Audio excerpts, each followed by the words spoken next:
the High Court, where Huduma Namba issue came up, and the Justice Jairus Nga said that the respondents, in this case ICT and Interior CSs, have not appreciated the import and extent of the application of the Data Protection Act with respect to collection and processing of data collected under the NIMS. If they did, they would have given effect to Section 31 of the Data Protection Act and conducted data impact assessments before processing personal data and rolling out the Huduma cards. We'll be looking at the contents of that act, but first, this is the journey, how it has been. On the 1st of April 2019, the court cleared Huduma Namba registration. There had been a challenge at the High Court, and the conditions that were given by the court were that the enrollment was not mandatory, no registration deadline, not mandatory for government services, meaning that should you not have a Huduma card, you would not be denied services, and no third party would have access to the data. Then on 2nd of April to 25th of May, there was countrywide registration of persons, and they said that 37 million people had registered, and this included a one-week extension by the president ending on the 25th of May. Then in November that year, the Data Protection Act was enacted.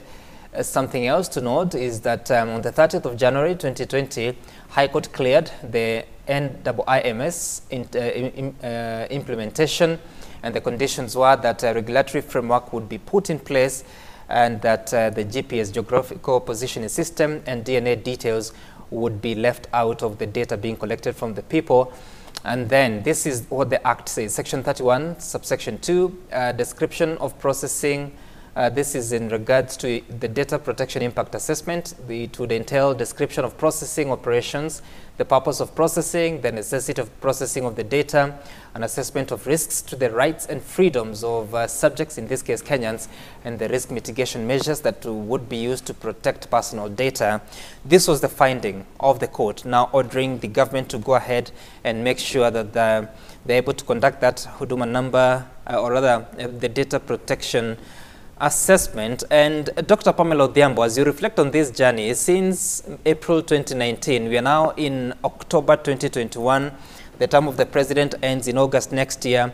We just have about 9 months or so to implement this. Do you see the possibilities of this? Of course, the government has said that they'll be appealing against the decision, but do you see possibility of success in rolling out this quote-unquote single source of truth? Thank you very much. But before I give you that, allow me to clarify something that you just left pending. No, Dr. Pamela, can you get to that later on? We just go straight to Huduma Namba. I'll give you an opportunity to say Yes.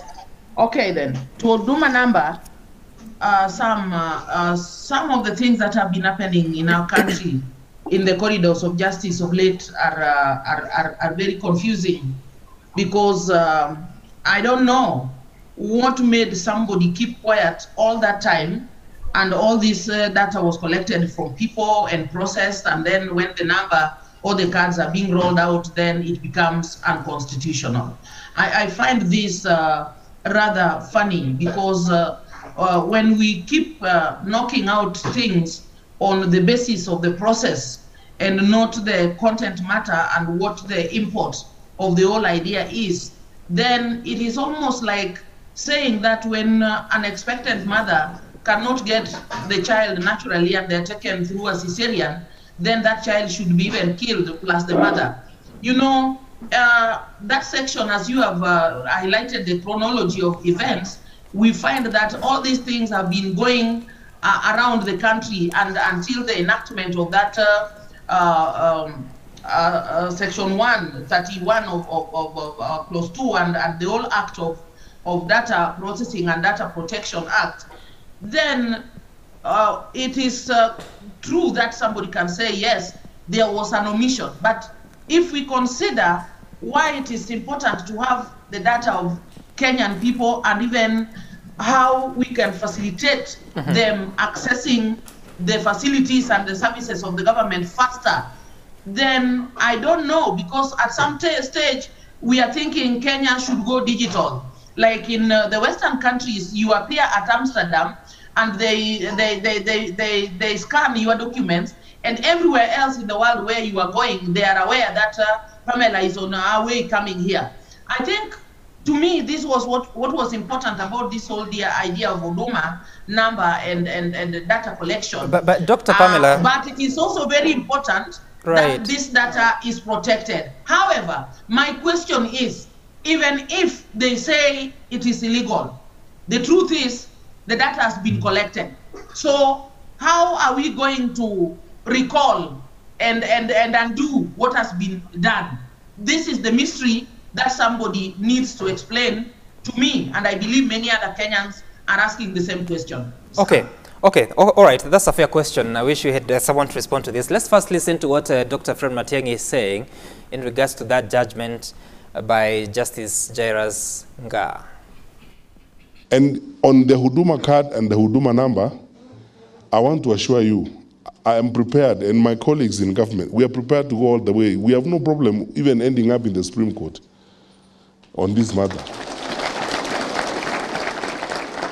Because it's very simple, and all of you understand this, and if you may allow me to take a second on this, it's unthinkable that anybody can think otherwise in this day and age.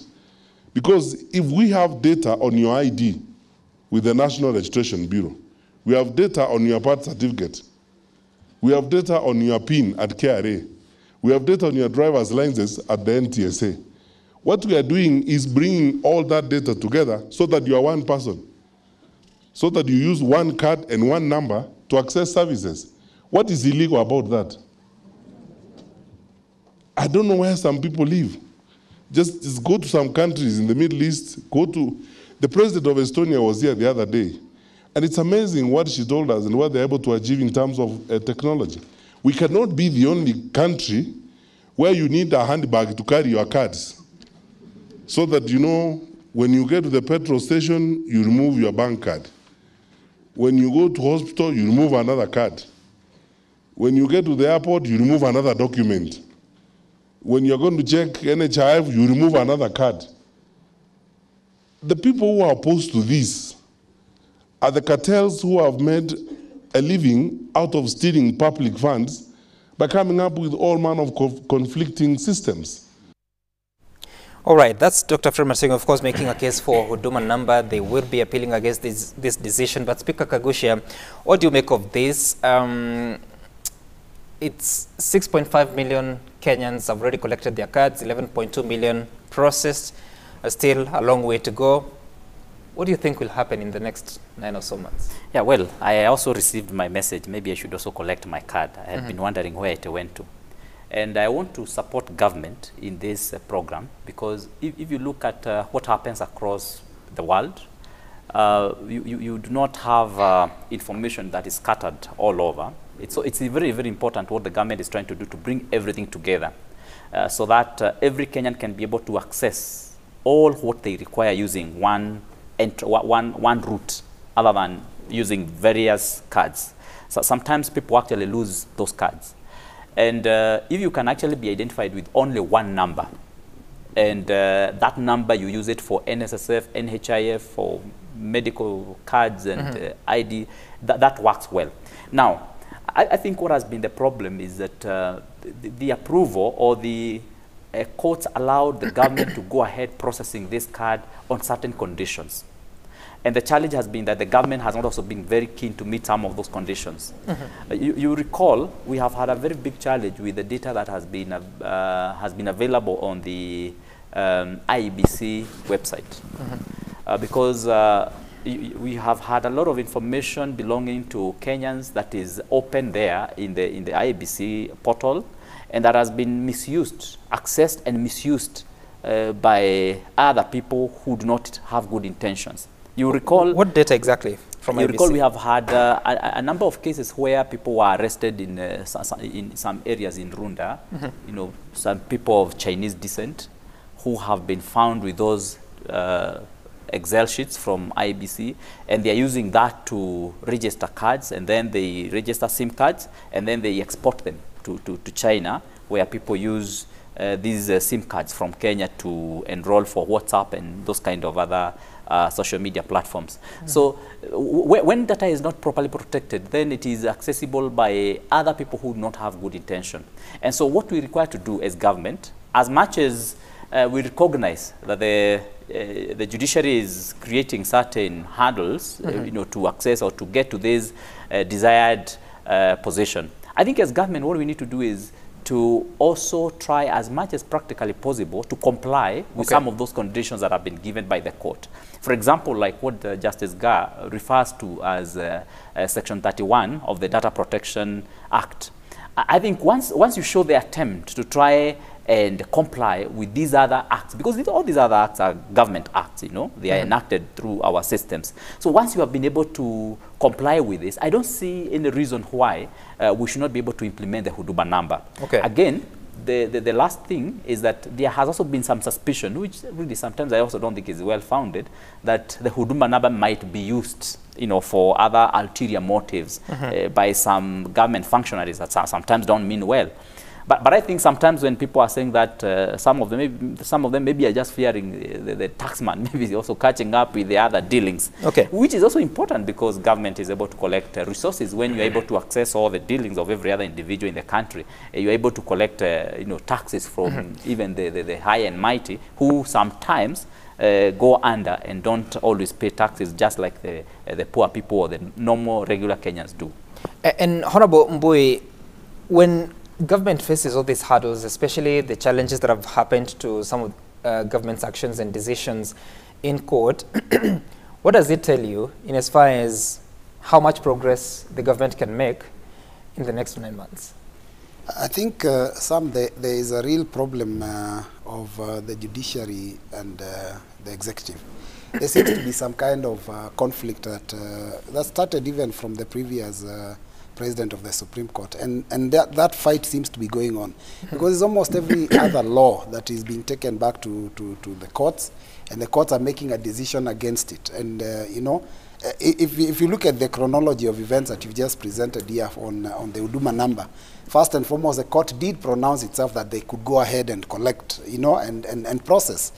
And then after they have done all that, then the law comes into effect. That is in November. And yet this was the collection ended in May.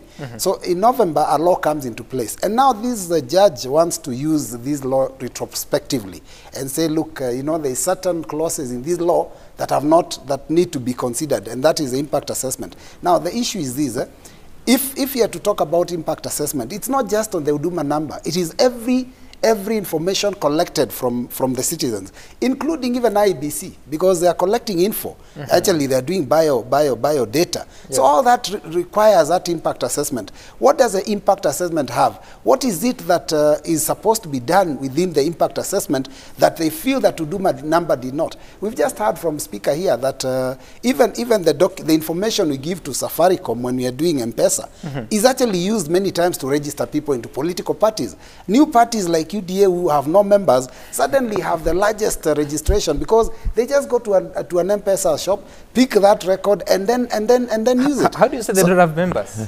How do you know that? There are few members. I mean, for a political party to be registered, you know, I'll tell you this. Just hold on, Honorable Mbui. For a political party to be registered, you need at least 1,000 people in at least 24 counties. You can pick from Safaricom. You can pick Safaricom data and use that to register. I'm telling you the reality is that even the deputy president is not a member of UDA. He's a member of Jubilee. Not a lot true. of those people are not even members of... True, but when you allege that UDA party in 2022 that has existed for since 2017 or 13, I don't know which particular year. I think it's just the other day. They were there. PDR was there in 2017. Also, they changed names. Also, it had very few members then. So what I'm asking is that what Wiper does to get members? No. Wiper doesn't. Wiper doesn't do that. But I know there are parties that do that. You know, we've seen that happen practically. Sometimes you go and check your party, you've registered properly in a party, and you check through the platform of IBC and find that you've been put in some party that was being registered that had no membership. And you know, look at the membership recruitment drives. That is what will tell you who has numbers. Okay. You know, so the reality is that this data issue is not just for Huduma Namba. It's for across the board. So I feel that the courts seem to have some problem with the executive, and they seem to be flexing their muscle so that they can, it's not holding the executive to check. I think it's just flexing of muscle. Okay, all right. And DG Mweke, do you think there's a real threat to the information about Kenyans, especially when it's now brought together under one system? I don't think there's a threat, and I think it's also been taken a little bit out of context about Huduma Namba being illegal. Huduma Namba is not illegal, and that's not what the judge said. What the judge said is the process was not followed, and a big part of the process was this data protection impact assessment that we've had my colleagues speak about. Data is very personal, and our laws in the Constitution and even in the Data Protection Act have protection for citizens' data. Now, if you come and take all your data in one place, and there is no serious impact assessment on how that data will be, one, protected, could it be deleted, could it be duplicated, could it be corrupted? And that's what the court is wondering about.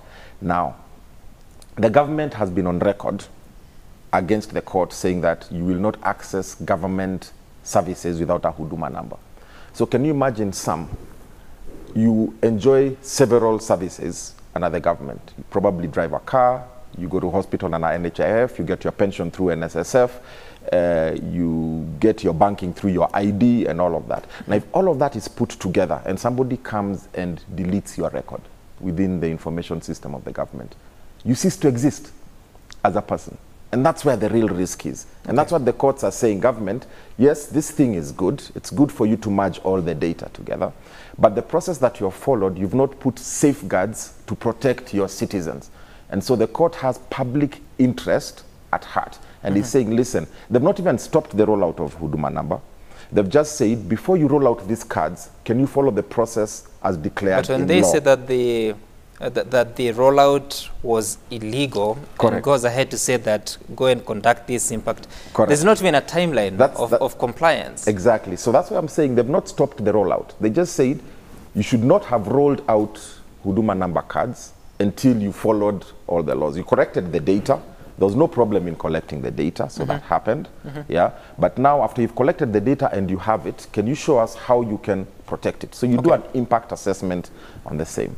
Now, I also have a problem, being a technology expert myself, I also have a problem with this process, very expensive process that Kenyans were taken through. I think it cost 11 billion or something. And if you listen to Dr. Fred Matiang'i, Interior Cabinet Secretary, he says we already have the data in all these different government systems, right?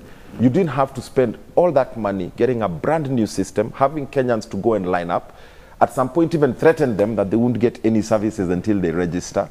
Because if all these systems under NTSA, under NHIF, NSSF, registration of birth, registration of persons, all those are government systems. So if you already have the data, you should have been able to merge that data as you're the same government, and then just call people to come in and verify that their data is correct. All right. So I think it's the process that we are speaking about that was done badly, and we make laws so we can follow them. All right. And just to add on that very quickly is to say that he puts it very, very correctly, that the judiciary is having public interest at heart. And the judiciary went ahead again to actually give the milestones the government needed to follow for us to get to where we are now. And that is what the government did not follow. And so it is then wrong for the politicians to always try to besmirch the judiciary and to try and politicize the judiciary just because they made one ruling that may not have favored a certain political side. I think we need to be very fair because we still want to have a country where systems work. So it's very important, even as the politicians talk, they must protect the face and the image of the judiciary so that Kenyans can have trust and faith in this very, very important institution. But for the politicians, I want us to leave this just one sentence. This issue, may I say something? This issue of Dr. Palmer, just hold on. Let's hear from this Honorable issue, Boy. and I like what he says about politicians, but though I think he's also a politician being a speaker. Now, the issue is that when you look at this issue, when you look at the Data Protection Act, it is not meant for Huduma Namba. It is all data that is collected, including ID cards, including birth certificates, including all those fall under data protection because it's data collected from the general public. Why is it suddenly such a big issue when it is Huduma number, yet IDs are still being done? There's a rollout of IDs, there's a rollout of birth certificates, all these other, IBC is actually registering people currently. So why is it an issue when it comes to Huduma But it's number? not suddenly. It has been very, very Okay, all right. Data Protection Act. Dr. Pamela, I'll give an opportunity after the break because you need to take it now. And of course, Data Protection Act was enacted in 2019 and quite very influential on the process that is going on. We'll wait to see what happens as the government says that they're going to appeal against that decision. And after the break, we continue a conversation including what has just happened at the High Court, that MCAs and members of parliament or people seeking those positions do not require degree qualification. We talk about that. Stay tuned.